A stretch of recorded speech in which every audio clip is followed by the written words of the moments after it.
つもご視聴いただきありがとうございます。ウェルネスオーバー50リカです。今日は私がグレーヘアを伸ばし始めてからちょうどっていうかね、ちょっと過ぎちゃったんですけど1年経ちました。イエーイということでですね、今日はグレーヘアへの道1年経過報告、グレーヘアをね始めて、最初はねやっぱりちょっと白髪染めやめたいけどちょっと怖いなとかね、皆さんもねそういうふうに思って一歩踏み出せないところがあるかと思います。私も同じでした。でね、私がどんなふうにこの移行期間ね乗り越えてきたのか、あとはね今私はね自分のグレーヘア、もうこの辺ぐらいまではもう自分のグレーヘアになっております。前のね白髪染めの頃はもう多分この辺から下なんですけど、それをね伸ばすにあたってどういうふうに老け見えしないように心がけてきたかとね、白髪をねネガティブなものとは捉えないで、私は今もう本当に自分の白髪がすごく好きなんですけど、そういうふうにね気持ちが変化していったのかということをね皆さんにシェアしていきたいと思います。白髪って一生隠すもの？一生白髪にお金と時間をかけていかなきゃいけないの？なんてね、私も1年前はモヤモヤしていました。思い切ってやめてみて、今は逆にねこれが私の、個性というかね武器になるんじゃないかなとポジティブに考えております。これぐらいねメンタル的にも変われたっていうことでね、その辺を皆さんにシェアしていきたいと思います。ぜひ最後まで見ていってください。1年経ったということで経過報告というかね、1年前の私みたいなこの辺に載せてると思うんですけど、私がグレーヘアを伸ばそうって思った前はちょっとねダークヘアの時期でした。なので結構ね5トーンとかねそれぐらいの暗い白髪染めをねずっとしていて、で私結構ねこの辺分け目が白髪が固まってるんですよね。なので出てくるとすぐここがね白く浮いてきちゃうので、だいたい2週間から3週間ぐらい自分でねお家で染めておりました。本当にねキリがない。だって本当1ミリとかでバーってこう見えてきちゃうからね、それでねもう本当に不安っていうか、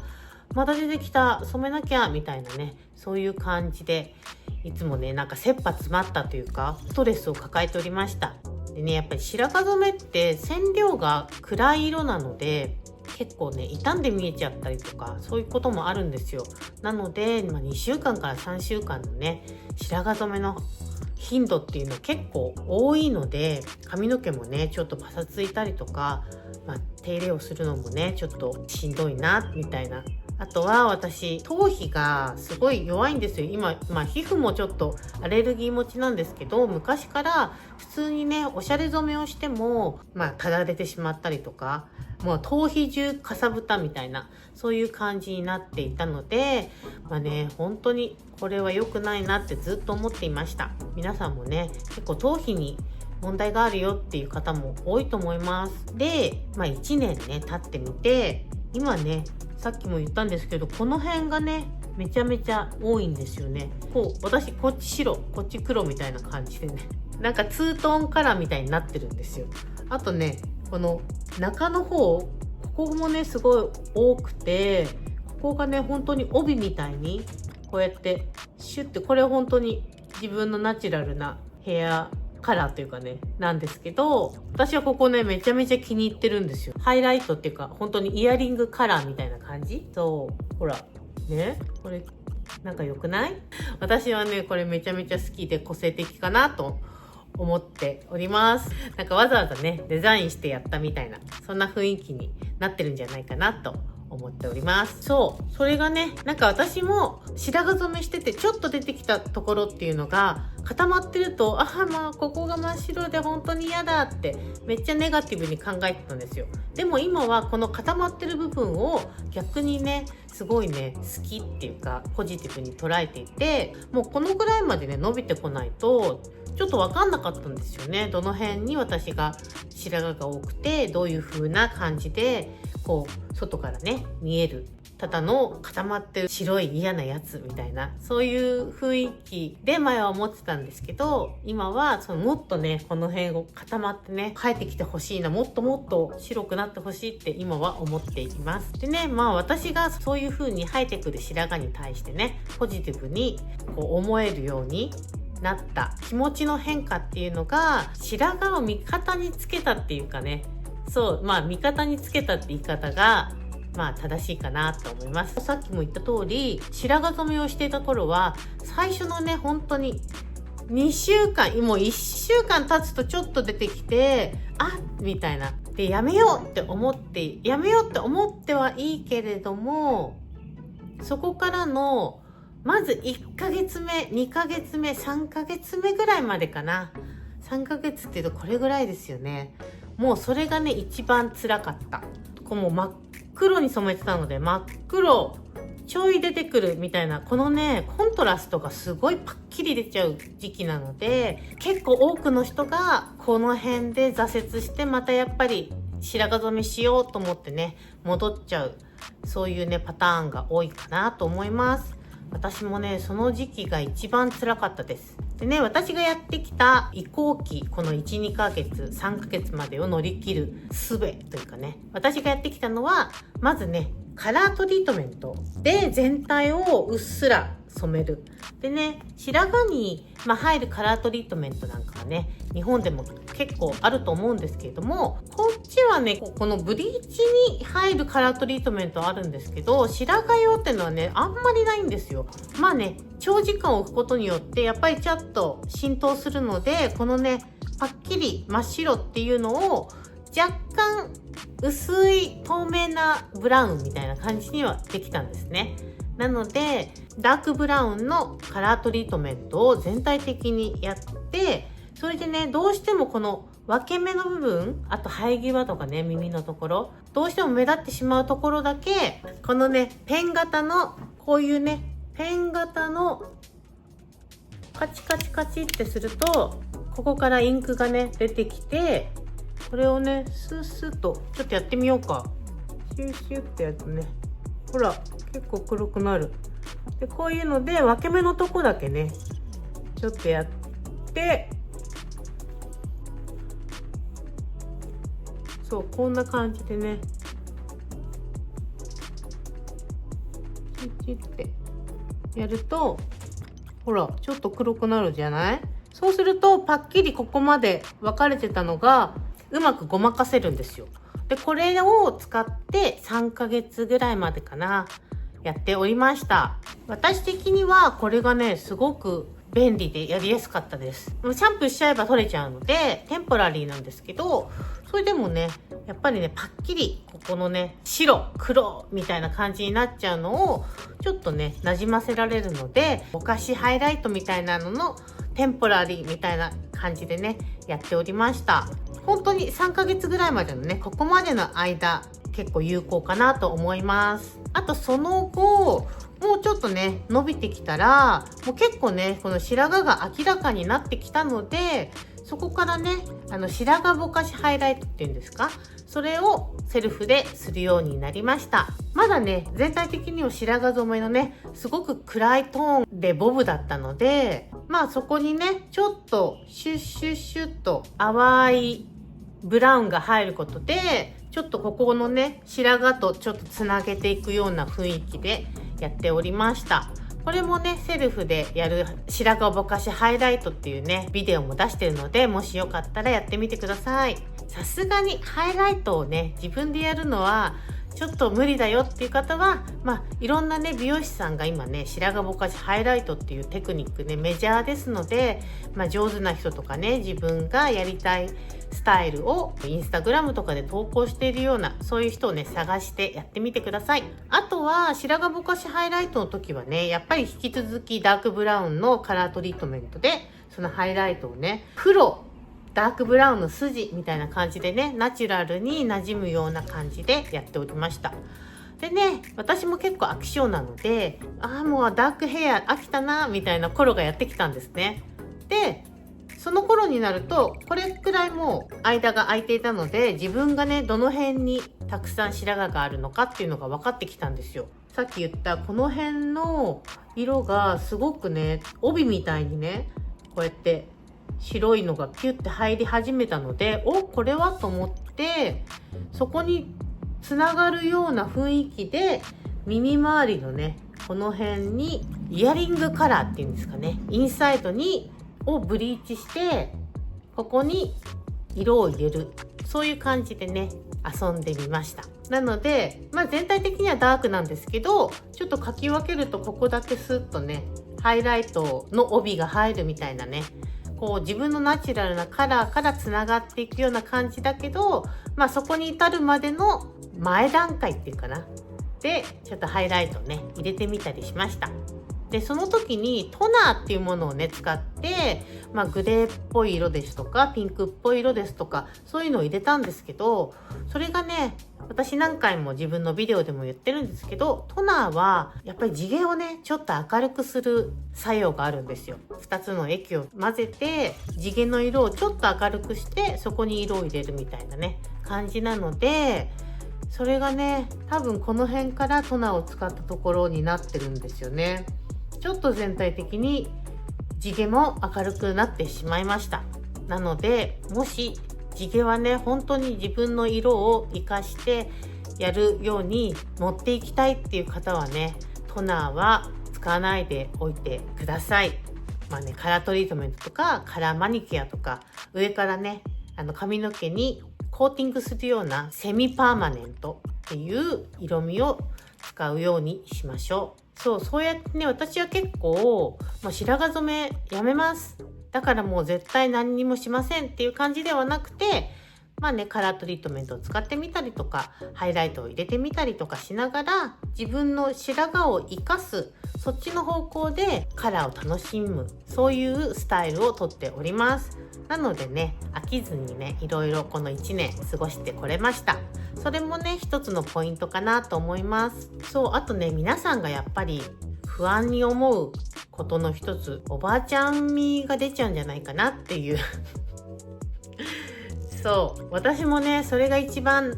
ちょっと心配でした。やっぱりね50を過ぎて妙齢って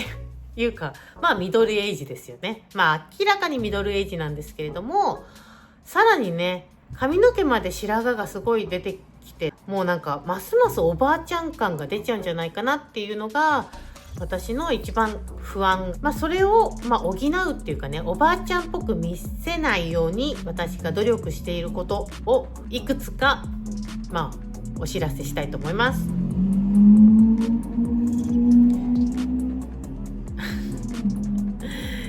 すごい外がね賑やかですよね。まず第一に髪の毛ね、汚らしくしないっていうことですよね。髪型伸びてきたらもうボサボサ伸ばしっぱなしにしたりとか、やっぱりこまめにねカットをして傷んでるところをちょっと手入れするとかですね。髪型、髪色などね、やっぱりそれまで以上にちゃんと手入れをする、気をつける。ツヤ感がなくなったりとかね、結構ボサボサってこうなってしまったりとかすることが多いと思うんですけど、人に会う時、外に出る時はきちんとねツヤ感を出して、ちょっとスタイリング剤つけてあげたりとか、綺麗にねまとめるとか、そういう風にしましょう。あとはね、服やアクセサリーなんかもね、ちょっとおしゃれに気をつけるってことですよね。今日は私シンプルな白ですけれども、アクセサリーもつけてない。シンプルすぎない。私も今日ドシンプル。ちょっと待って、アクセサリーつけてみるね。どう違うか見てみましょう。よいしょ。さあ、じゃあちょっとね、イヤリングしたらどれぐらい変わるかな。私は今日このねゴールドのイヤリング、ほらなんかおしゃれじゃないね。ほらちょっとこうするだけで、顔周りがねやっぱり華やかになるので、地味にしすぎないっていうこともちょっと重要かなと思います。別にねお高い服を着たりお高いジュエリーをつけろっていうそういうわけではないんですけど、これだってね全然めっちゃ10ドルとかそんな感じの1000円ぐらいのものなのでなんですけど、そうすることだけでねちょっと華やかになりますよね。あとは小綺麗にするってことですね。もう襟ぐりがすごいヨレヨレってなったり、シミがついてるような、いつ洗濯したかわかんないようなねお洋服を着てしまうと、やっぱりね白髪と変にマッチしてね、みすぼらしく見えてしまうので、やっぱりちょっとね、服装には気をつけましょう。あとは、表情とかね、そういうのもすごい大事かなと思います。いくら美人さんでもう若くてもね、ブスッとしてる人はね、こう人に幸せをね、好印象を与えないんですよね。白髪ね、例えばこれがマイナスのポイントだとして、朗らかなね、おばあちゃん、チャーミングなおばあちゃんだったらね、全然もうノープロブレムじゃないですか。むしろ人にね、幸せを与えられる存在になりますので、ぜひね、笑顔は絶やさずに、いつもニコニコね、ハッピーオーラを出しましょう。もうそれだけでね、やっぱり全然見た目、感じが変わってくると思います。あとはね、これね、結構皆さん考えないかなと思うんですけど、やっぱり姿勢、体の張りっていうかね、筋肉が衰えると、やっぱり猫背になったりとかね、してしまって、猫背になるってことはね、やっぱりちょっとこう、おばあちゃん味が出てきちゃうんですよね。やっぱりスッとこう胸を張って姿勢を良くして、それだけでね、なんか若々しくエネルギッシュに見えますので、そういうね、全体的な印象が変わってきます。こっちの方にはね、目はいかなくなりますので、ぜひね、全体的なエナジーをね、こう出せるように、そんなに激しい運動はしなくても大丈夫なんですけど、ある程度自分のね、筋肉、姿勢をね、保てるように、日頃からね、こまめに運動習慣をつけましょう。結局ね、やっぱりこう、見た目っていうか人に与える印象っていうのは髪色だけではないので、いくら髪の毛がね白髪でも全体的にねハッピーオーラでエネルギッシュにこう見えていれば、おばあちゃん感っていうのはね少なくなるかなと思います。そう、白髪があるイコールおばちゃん、おばさん、おばあちゃんではなくてね、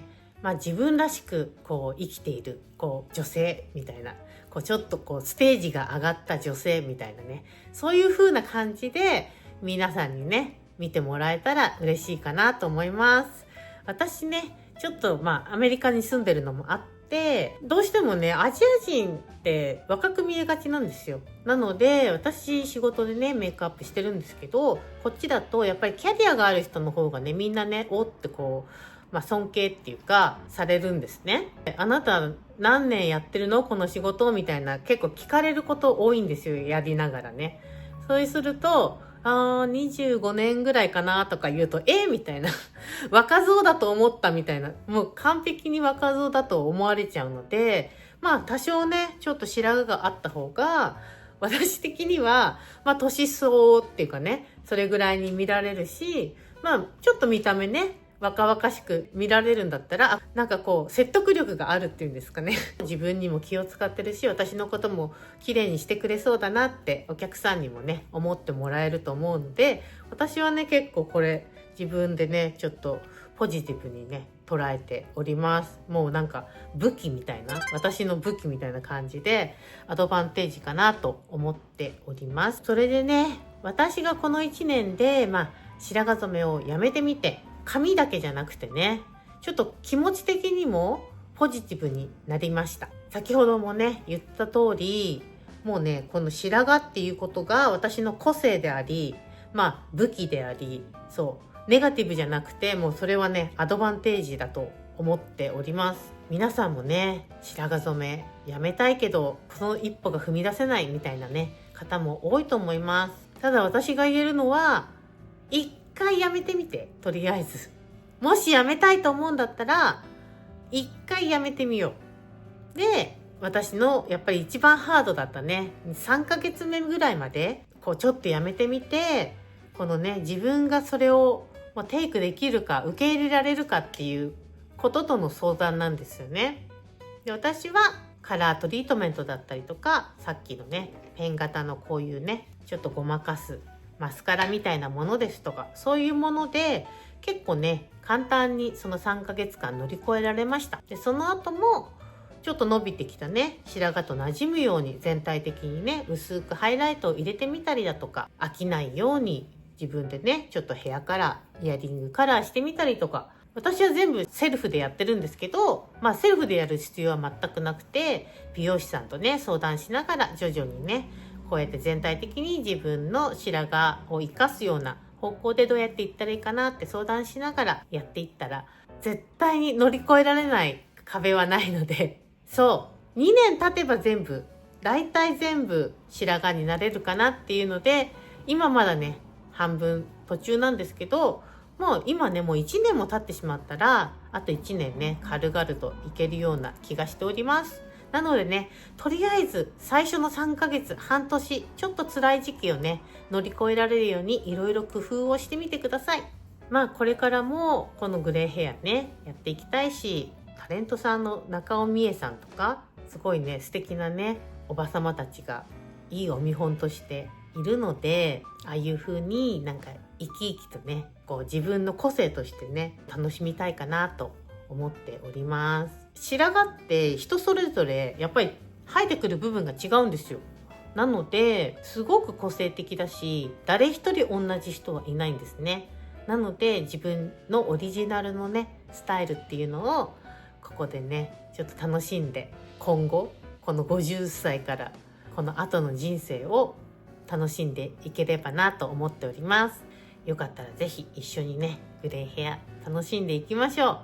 グレーヘアへの道、何本動画が上がっておりますので、ぜひぜひこちらからね参考にしていただければと思います。これからもね私もグレーヘアの道、さらに自分のねヘアカラーのスタイルも合わせてヘアのねこの報告も兼ねて上げていきたいと思うので、これからもぜひよろしくお願いします。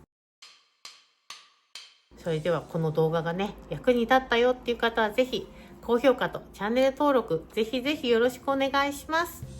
私もねこうやってポジティブに前向きに白髪をね受け入れられるようになったので、ぜひ皆さんにもね一緒にグレーヘアの道進んでいきましょう。それではまた次の動画でお会いしましょう。またね、バイバイ。